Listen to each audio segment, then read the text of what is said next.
Akkam jirtan kabajamtoota hordoftoota Oromiyaa 24 odeeffannoo amma nu gahe qabna. Odeeffannootaan isin biraan geenna. Itoophiyaatti mirga namummaa itti fufiinsaan sarbamaa jiraachuu miseensonni mana maree Kongireesii Ameerikaa ibsan.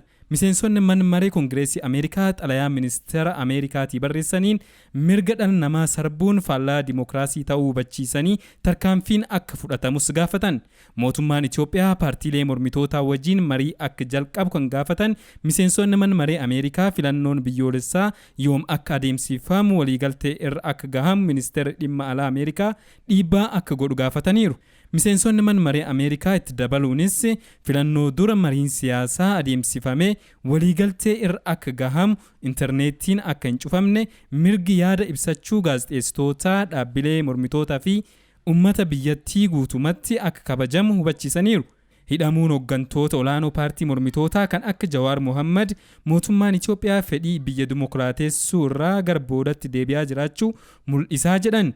Hidhamuun hooggantoota olaanoo paartii mormitootaa kan akka Jawaar Mohammad mootummaan Itoophiyaa fedhii biyya dimokiraatessuu irraa gara boodatti deebi'aa jiraachuu mul'isaa jedhan miseensonni mana maree Ameerikaa.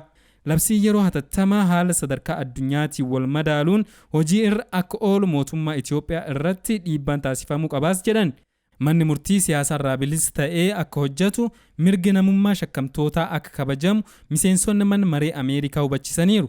Sarbamiinsi mirga namummaa Itoophiyaa keessatti adeemsifamaa jiru qaama addunyaa kan walaba ta'een akka qoratamuufis dhiibbaan akka godhamu gaafataniiru. Miseensonni Kongireesii Ameerikaa kunniin Karen Bass, Member of Congress, Betty McCollum, Member of Congress, Tom Malinowski, Member of Congress, Dina Titus, Member of Congress, Colin Allred, Member of Congress, James McGovern, Steve Stevens, Member of Congress, Jamie Raskin, Member of Congress, David Tron, Member of Congress, Ilhan Umar, Member of Congress, Angie Craig, Member of Congress, Eddie Johnson, Member of Congress, Steve Cohen, Member of Congress, Robin L. Kelly, Member of Congress, Jackie Spicer, Member of Congress, Anna Isho, Member of Congress, Joyce Beatty, Member of Congress fi Alma Adam, Member of Congress ta'uun isaanis beekameera.